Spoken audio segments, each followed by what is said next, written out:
What's up, guys? It's Danny, and recently we've been getting some drops of rumors for 2022 LEGO Star Wars. So today I want to go through the list of everything that we've seen so far, mainly from Promo Bricks on Instagram, who has been dropping all of these juicy little hints at what might come for next year. And then I'm going to go through some of my predictions and set ideas for next year that could potentially make it into the mix. So let's take a look here first. January, they're promising a battle pack. So we got the Hoth battle pack that you probably know about already, with 3 Snowtroopers and a Scout Trooper. The Scout Trooper will likely have the same body or something similar to the actual Snowtroopers, considering I don't remember actually seeing Scout Troopers on Hoth, but nonetheless, that's probably what it's going to be. But I'm not really too hopeful nor excited about that because I don't really like Snowtroopers that much. And then we've got a Microfighter Series 9, which is going to be the Razorcrest with the Beskar Armor Mandalorian for $10, which is a good price point, and I'm fine with. I have some ideas for what could potentially be added into this Series 9 because you can't just have one in a series, then it's not really a series.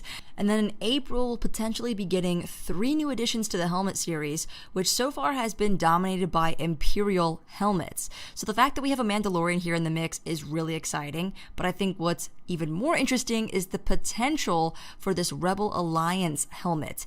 Now, if this makes it into the mix, I think it's going to kind of emulate the same open concept that the Batman Bat Cowl does, since all of the other Star Wars helmets are full helmets. So how they would do the shield, I don't know. I feel like that could potentially pose issues, and if one of these 3 were to be canceled, I could see that happening. However, in my opinion, I think they would cancel the AT-ST driver for being too similar to a previous helmet. But hey, I mean, the helmet series at this point really doesn't have a limit.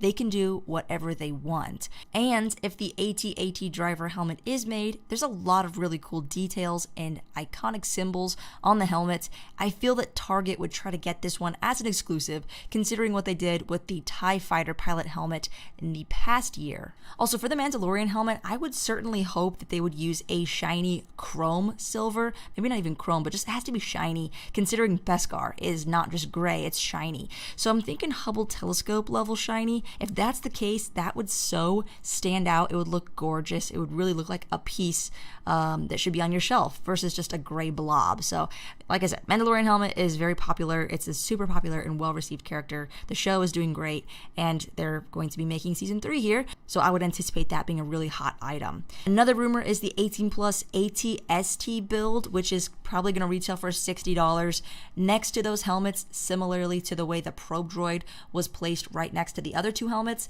And if one does get canceled, it would make a lot of sense. 2 helmets, one other build with like a similar box, similar packaging, and being an 18 plus set, I would imagine the AT-ST build itself being around maybe 500 pieces would have to look really clean with lots of tiled off edges, potentially something like we've seen mock builders design. And then our most recent leak, which literally happened at 5 p.m. on a Monday out of nowhere, and I thought it was a joke when I first saw it. A UCS Land Speeder. I kind of just looked at it with horror at first, thinking this was like the butt of the joke for the last, I don't know, how many iterations of Luke's Land Speeder. How can they actually make this into a UCS? Well, maybe if they make it into a UCS set, then there's no more possible iterations of Luke's Land Speeder that they can make, and they'll be done with it for a while. And maybe they'll make 15 battle packs with just clone troopers next year. You know, anything's possible, right? So that's everything that we know right now about rumors for 2022. I'm excited to see what's going to happen next, because that really only takes us through the first quarter, and there's a lot of potential sets that could happen just from this last year of Star Wars content alone. So let's get into that. For $10, one of the Microfighter ideas would easily be a light cruiser to go against the Razorcrest, and even an X-Wing, because technically they were fighting. Actually, the coolest part of this would potentially be getting Wolf Trapper as a minifigure, who's actually played by Dave Filoni, and if there was a Dave Filoni in minifigure form, I would probably lose my mind. And then for $15, similar to the AT-AT versus Tauntaun, how cool would a Blurg be? And I mean, it doesn't have to face heavily armored machinery. It could just be a Blurg. Honestly, I just want a Blurg with an Ugnaught named Quill. I have spoken. For a $20 duel set, one of the battles that stuck out to me the most in this past year was definitely the duel between Ahsoka and the Magistrate. And what could be cool is having this in that really beautiful Asian-style garden with a new figure, the Magistrate, with the Beskar spear, even though it's not really a special piece in Lego or anything, but it could be a different Ahsoka figure with the cowl and the cape.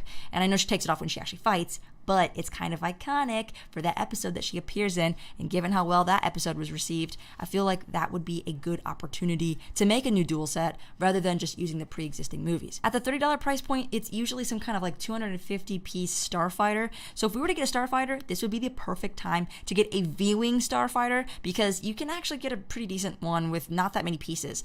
And if we could get like a proper clone pilot, or even if it were like a P3 clone, it doesn't even have to be a pilot, just give me some of those P3 clones and potentially like, you know, a commander or like Scorch, that would be epic. However, what's more likely is probably Luke's hut, considering we just got Obi-Wan's hut and the Tatooine homestead and now a UCS Land Speeder, so it's probably more likely to be Luke's house, because like the designers love Tatooine. And I mean, if we're gonna be on Tatooine, let's make it interesting and go for a $40 set, which is a remake of Jabba's palace, but this time it's Boba's palace. Considering the direction that they're going in with the new Slave 1, it would make sense to actually get the proper helmet and jetpack color on Boba Fett in this new palace build. Now, what would be even cooler is if they modularized it, so you could actually add on, depending on what we see in the Book of Boba, if we had other rooms, like, you know, the Rancor pit being underneath Jabba's palace, those types of things where you can add on would be such a sweet opportunity. I wish this would actually become reality.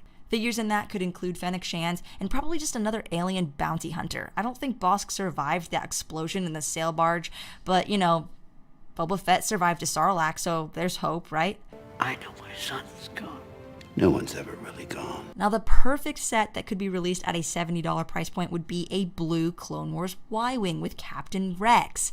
And the reason I say this is because the last Resistance Y-Wing was $70, came with 2 figures and an astromech. So having another P2 Captain Rex would be super awesome for like anybody who likes Lego Star Wars, and also it would have to be slightly different. Not only would the print have to look a little bit more aged, he'd probably have to have a hairpiece since he does have kind of blondish hair, and then jumping to a $90 set, similar to the final duel on the Death Star, $90 price point. If we had a Yavin 4 ceremony, I think that could look really nice at a $90 price point, giving us a kind of simple but elegant back build with those pillars and some stairs. Probably do a yellow jacket Luke Skywalker. I mean, that's iconic. How could we not have that one?